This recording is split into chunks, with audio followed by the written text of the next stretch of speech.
Hello? Hello. Neil Tyson here. Hi, Lacrosse here. Can you see me? No, so let me try to make that happen. Okay. So hang on. I'm going to hang up and call you by video. This is just audio, okay? Okay, perfect.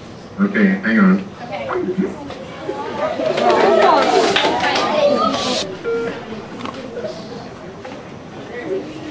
we go. Hi. Hey guys. Hi, you have 100 fifth graders, all my students. We're so excited to see you and hear you. Everybody. Yes, I did. I have over 100 kids I teach in a day, and I wasn't able to exclude anyone, or else tomorrow would have been very bad for me. So. Okay. Well, thank you first of all for talking to us, and I'm going to let the kids kind of take over if that's okay. They've got questions, and I'll let them come on up. First person.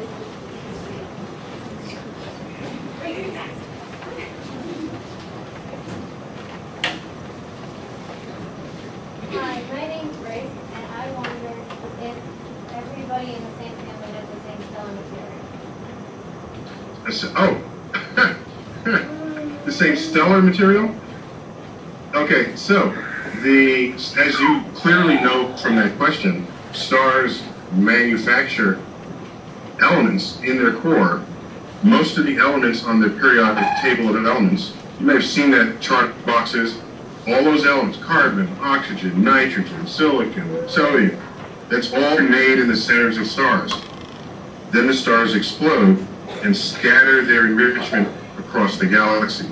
Usually there's a family of stars that do the scattering of their ingredients. Could be as few as 1 to as many as about 5 or 10. And it's usually that collection of stars that get mixed together that become everything in our solar system that's not hydrogen and helium. For example, most of what we're made of. So the oxygen and the carbon and everything. So we may not all be from the same stars, but we are all from the same family of stars. We might not all come from one star, but we are certainly from the same family of stars. Thank you. Which means we are all stardust. That was one of the things we liked the most of one of the videos as we got done, and one of the students said to me, he said, so does that mean we're all really like recycled materials? And I said, absolutely. So you nailed that one with that video. That was awesome. Who's second? Come on out. Quick, quick. Go. Hi, my name's Hunter, and we did these Lego projects and we figure out different space vehicles. I did a satellite going to Neptune. I was gonna wonder if that works. I'm thinking like.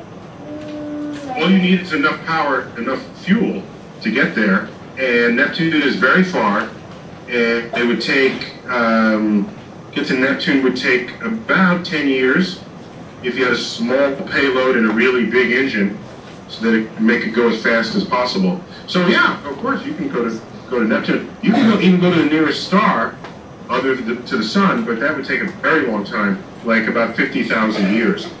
And I don't know that you're going to live that long. So it's a good idea to go to the planets now rather than the stars. And Neptune's cool. Go check it out. And you might have to make it up of something other than Legos when the time comes. It's a good start. Yes. Thank you. Mm-hmm.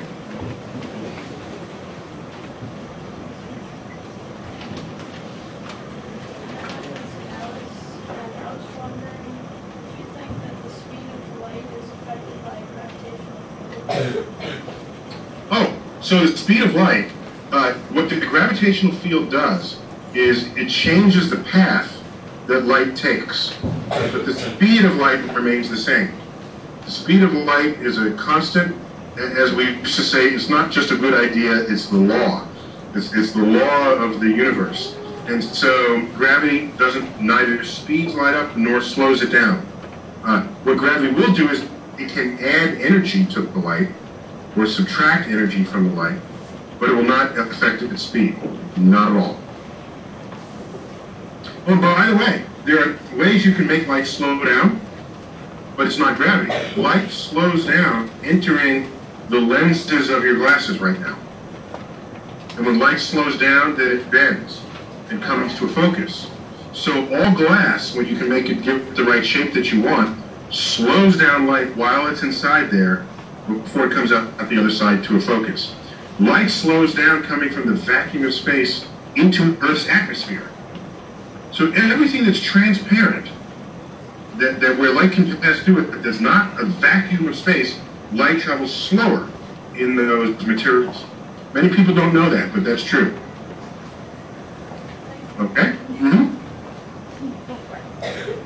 Do you guys remember when it bends? Hi, my name is Tino, and have you ever thought that humans could be able to travel at light speed or faster and inhabit distant planets? Okay, so we don't need to travel light speed to reach the planets. You just have to live longer than about 10 years, and then you'll get there. So, and since if you live a nice healthy life, you live beyond 80, so you can go to the planets in your lifetime. If you want to go to the stars, you have to not only travel faster than anything we've created so far, you're really going to have to travel faster than light itself. Because there's only a few stars within 10 light years of the sun. The galaxy, the Milky Way, has stars that are thousands of light years away. So even if you traveled the speed of light, if we timed your voyage, you wouldn't come back for thousands of years. So light is not even fast enough.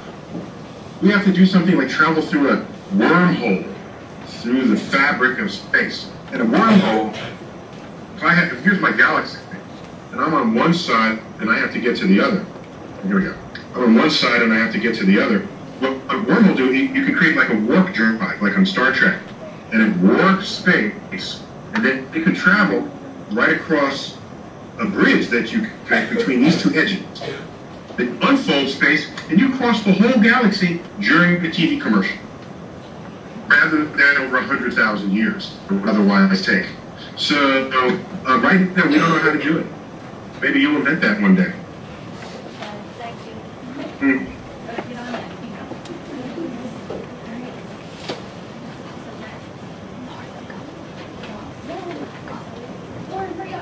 I think you're going to like this question because I tried to get a copy of your, one of your books, the one with Pluto, not the Pluto Chronicles, but what is it called? The Pluto Files. The Pluto Files, okay, and I looked at all our bookstores, and they are like not there. So I ordered some, that's the next round, but I think this one you'll like. Okay. Bye. Hi, my name is Mark, and I was wondering if you think Pluto will ever become a planet again? No. Pluto, no, we thought about all the information and all the data. And Pluto is, we all know Pluto's the littlest planet, right? But do you know how little it is? Do you realize our moon is more than 5 times bigger than Pluto? Our moon. In fact, there are 6 other moons in the solar system bigger than Pluto. Plus, Pluto is made of mostly ice. Now, you don't want to be made of ice if you're a planet, because you know what happens if you come near the sun? The heat from the sun evaporates the ice, and then you grow a tail. There's no kind of way for a planet to behave. You have a tail going around the solar system. And so Pluto is misbehaved in every way we know that we can measure it.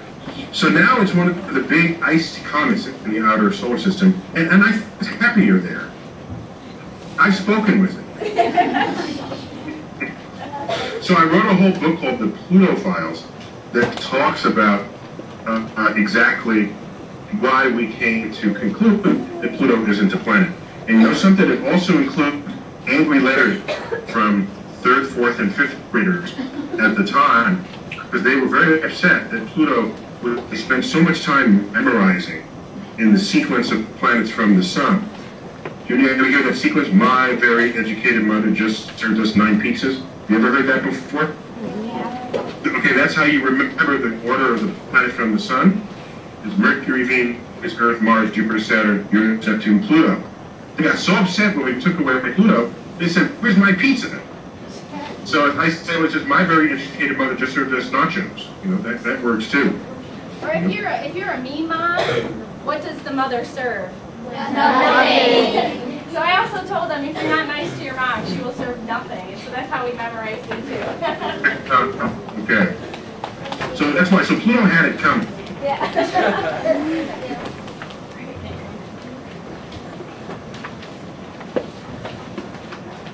Now, as you can see, I'm a bit older than everyone else around here. I'm actually a senior from the local high school, and I've been invited here because, I thought for a minute that you got left back. yeah. Yeah. Well, Mrs. Lacrosse knew I was a big fan of you, so she invited me to come see her when I'm out here.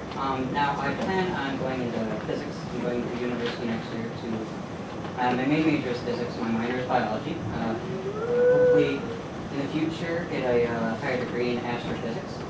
And I do, my question for you is, and if you were allowed to answer this, it's been announced that you are hosting an updated version of Cosmos, which back in the 70s, Carl Sagan originally hosted.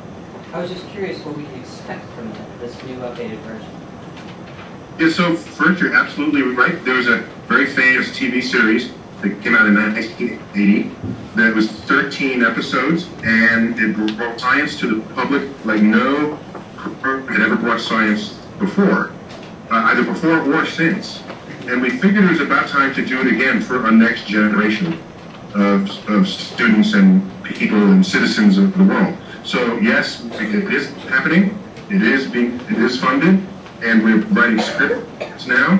And I start filming in the fall, and it will come out in the spring of 2014. So 2 years from now. So it's a long project because we're doing another 13 episodes. When I say 2013, I mean 2014 is when it will come out.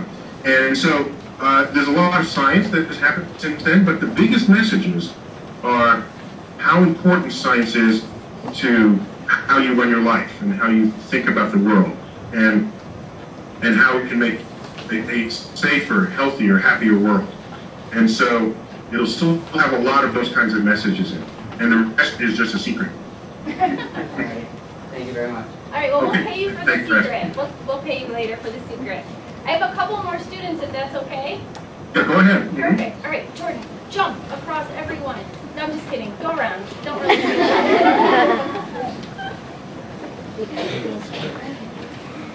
But do Hi, my name is Shredder, and I was wondering, what would you do if NASA found life on another planet? Oh, I think that would be great. That would be awesome. It would transform biology, because if it's life somewhere else, we've never found life somewhere else. So we compare it. We do what any good scientist will do. You see how it's the same, and you look to see how it's different. And you learn about new objects when you ask those two questions. What's the same and what's different? And so that would be biology would be very different after that than before. Plus, it'll be fun. It'll be headlines in every single newspaper in the world. So I look forward to that day. Okay.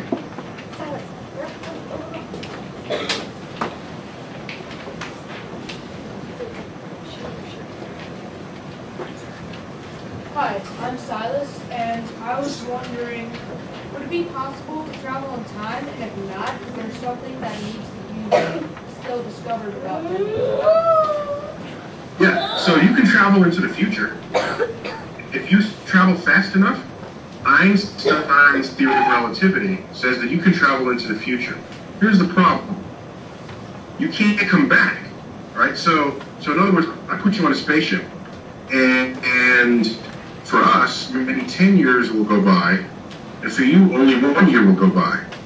And you come back to Earth, and maybe we all forgot about you by then. You could go into space, and there's a speed where you can age 10 years, and Earth will age 1,000 years. Well, everyone you knew is now dead. So, yes, it's possible to travel into the future of the universe, and the past is a much harder thing to accomplish. Especially since if you travel into the past, you don't want to do anything that might prevent your parents from meeting each other. Because then you would have never been born to go back in time to prevent your parents from meeting each other.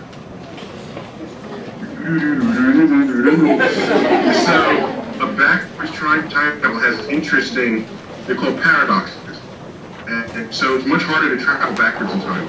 We know you can travel forwards in time, but I haven't yet heard any volunteers for it. Okay? Thank you so much.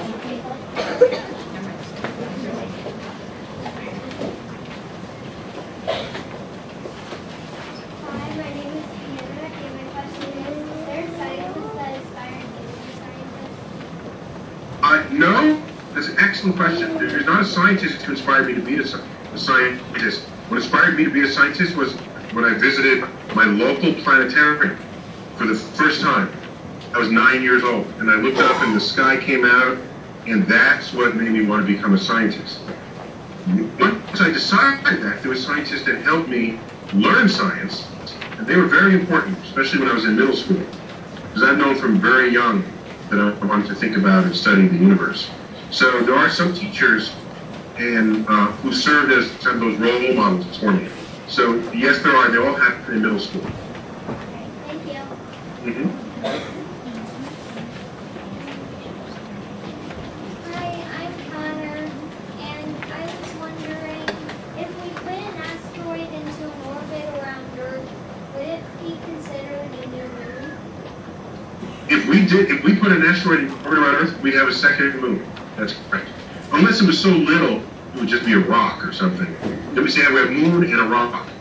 But if it's above certain sizes, like maybe 100 yards across, yeah, we'll say we had 2 moons.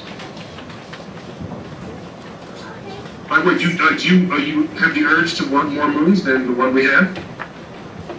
No, I was just wondering. Okay. That's fine. I don't want to make our moon jealous, you know. Thank you. Okay. Okay, all right. Hi, my name's Desiree, and I was wondering, were you really smart as a kid in science, or did your science career start when you were like Okay, so in mostly today, if you say someone is smart, it means they're getting good grades in school. That's usually what it means when you say someone is smart. So if you want to ask me, did I get good grades? I got sort of average grades. But I knew the whole time that I cared a lot about the universe and wanted to study the universe. So, but because people think of grades for whether or not you're smart, no one ever called me smart. Ever. Ever. So, and over my life, I began to add more and more to my knowledge. And I keep doing this my whole life. Now people are calling me smart, and they're not asking me what grades I got. So, at the end, what matters most is how much you've learned about the world. Could be history, could be languages, could be science, and it's the total amount of things you learn about the world at the end of the day is what makes you smart. Yeah. All right, we have one more student. Hi, my name is Jay, and my question was, when you were a boy, how far do you think has space exploration come? Okay, when I was a boy, we were just going in orbit around the Earth. And now that I'm an old man, we're still just going in orbit around the Earth. So for humans in space, we've gone backwards. Because sometime in the middle there, what did we do? So sometime between first going into orbit and going to orbit now, we went someplace. Where did we go? The moon. So in there we went to the moon, then we stopped going to the moon. We haven't been back to the moon since. Fortunately, we have clever scientists and engineers who make space robots, space probes, and those are going everywhere. So I'm happy about that. Those have been to Mars, to Mercury, to Saturn, Jupiter. We even have one to Pluto right now. So our space program scientifically has been to many, many, many places. Space program just for people, it's gone backwards instead of forward. All right, thank you. Okay. Okay, well, we have other questions, but I think we're at our time limit. So Yeah, I have a very tight day today, so I'm glad we were able to fit this in at all. yes, So, thank you so much. We really appreciate it. and I can't tell you how awesome this was for us. It was a really cool experience. So. Okay, well, guys, and I hope you. By the way, the Pluto book and the video. I mean, it's the same thing. There's obviously much more in the book, and you can read the angry letters from other school kids. There are more of those in the book. But the video is fun too. That you can get that free just looking at it on the PBS website. All right, that's perfect. Yes, thank you. Okay, guys. Before we go, they're going to sing a little portion for you. That's okay. They're going to sing, and then we're going to say goodbye. Is that all right? Oh, of course. All righty. 1, 2, 3. Onward to the edge, we're moving onward to the edge. Here we are together in this fragile little world. We watched that like 600 times, so they had it. So thank you so much. Okay, thank you for singing that. That's from the Symphony of Science. Yeah, we're kind of hooked on that sort of stuff in 5th grade, so yeah. Excellent. All right. Stay hooked. All right, thank you. Okay, bye.